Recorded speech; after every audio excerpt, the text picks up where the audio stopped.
want it to happen again. And Iran's not going to have a nuclear weapon, by the way. I think it's the last thing on their mind right now.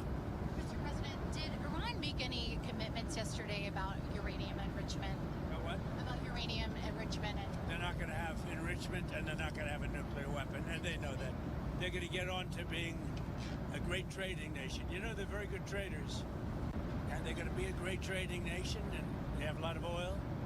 They're going to do well. They're not going to have a nuclear weapon. So did they promise? The last thing on Iran's mind right now is nuclear weapons. Can you clarify what you meant when you mentioned regime change in your Truth Social post the other night? Which? Regime change. Do you want to see regime change in Iran? No. If there was, there was. But no, I don't want it. I'd like to see everything calm down as quickly as possible. Regime change takes chaos. And ideally, we don't want to see so much chaos. So we'll see how it does. You know, the Iranians are very good traders, very good business people. And they got a lot of oil. They should be fine. They should be able to rebuild and do a good job. They're never going to have nuclear, but other than that, they should do a great job, which is exactly where I've been saying for years. You cannot let Iran have a nuclear weapon. But we're going to be with, where's Marco? I think Marco's here someplace. You know, our great Secretary of State. But we cannot let them have a nuclear weapon. They won't have a nuclear weapon. And I will tell you, the last thing on their minds is nuclear weapons. They don't even want to think about nuclear. And our B-2 pilots made this all possible. They had a magnificent hit in the dark of night with no moon, no light, no nothing. They hit the target perfectly, wiped it out.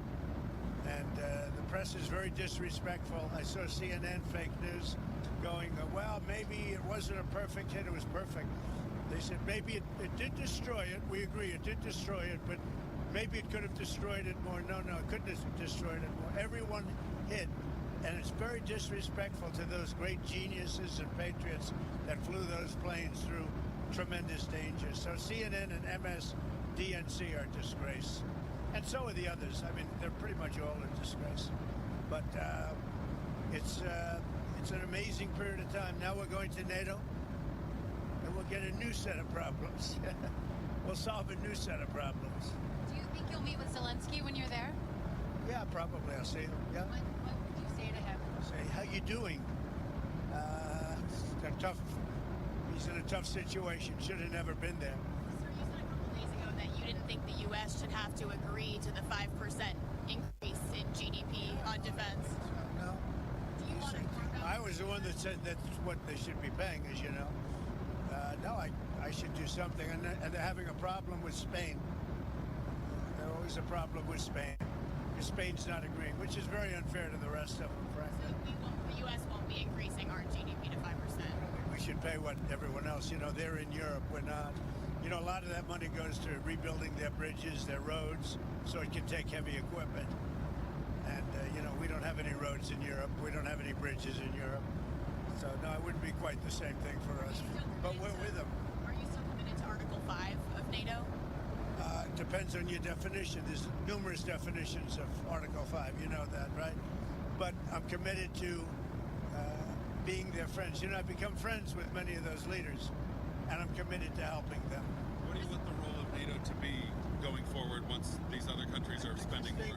By having a unified system, I think we're going to have stronger peace, better peace, and I think we have that.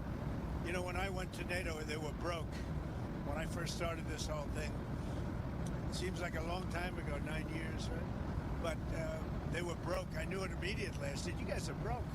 They weren't paying their dues. 7 of the 28 countries, at the time it was 28, were paying their dues, but they weren't paying very much. NATO was broke. And I said, you're going to have to pay, and we did a whole thing, and now they're paying a lot. Then I said, you're going to have to lift it to 4% or 5%, and 5% is better. And they just, I guess they're voting on that today, but they're going to be lifting it to 5%. That's good. It gives them much more power. Mr. President, if there's language in the final summit declaration about aggression by Russia, would you be okay with that kind of language? Well, I'll have to take a look at it, but, you know, I'd like to see a deal with Russia. As you know, Vladimir called me up. He said, can I help you with Iran? I said, no, I don't need help with Iran. I need help with you. And I hope we're going to be getting a deal done with Russia. It's a shame. 6,000 soldiers died last week. More, 6,500 soldiers died last week. Russia, Ukraine, a war that never would have happened if I was president. So enjoy your flight. Let me ask you one more follow-up. In your comments just now about Article 5, that will probably make some people in Europe concerned. Can you clarify what you mean? Are you still committed to mutual defense? I'm committed to saving lives. I'm committed to life and safety. And I'm going to give you an exact definition when I get there. I just don't want to do it on the back of an airplane. Okay? And one other question on energy. What's your take on the oil price situation right now, and are you concerned? Great. I love it. It dropped almost $10 yesterday. I put out a statement, get it down, because a lot of people aren't able to do things when the energy goes down. We're going to have a lot less conflict. So it came down, and our energy department's doing a great job. We're drilling like we've never drilled before. We're keeping it down. We're going to keep it down until all these wars are settled. Thank you very much, everybody. I'll see you. Iranian sleeper cells in the United States. Biden led a lot of super cells, and Biden was an incompetent president, had no idea what he was doing. He hardly ever signed a document. Other people signed documents for him with the auto pen. It was gross incompetence. And among everything else, he let a lot of super cells in, many from Iran. But hopefully we'll take care of them. What Biden did to this country should never be forgotten. Do you think you'll get the Nobel Peace Prize now, sir? C'était donc un chef d'État américain, Donald Trump, qui a, ça d'ailleurs, une numéro 1, comment ça me dit là, USS Force One, monsieur en direction de Netherlands. Alors là, de côté que il va participer dans ce sommet qui réunit pays qui fait partie de l'Organisation Traité Atlantique Nord, OTAN, qui lui-même fait comprendre que il y a un plus gros ennemi que vous avez jeudi à là, c'est la Russie, mettez avec la Chine et puis alliés Lio qui ont même a pu fonctionner dans un niveau ou bien une façon que yo pas ta doué a pu fonctionner, yo constituer menace pour démocratie, menace pour la paix, menace pour pays non yo. Et secrétaire général organisation, monsieur parlé matin côté que il demande tout pays qui fait partie de l'organisation ça pour mettre tête yo ensemble de telle sorte que yo ka fait face carré ensemble avec menace que la Russie, la Chine et alliés yo représenté ou branché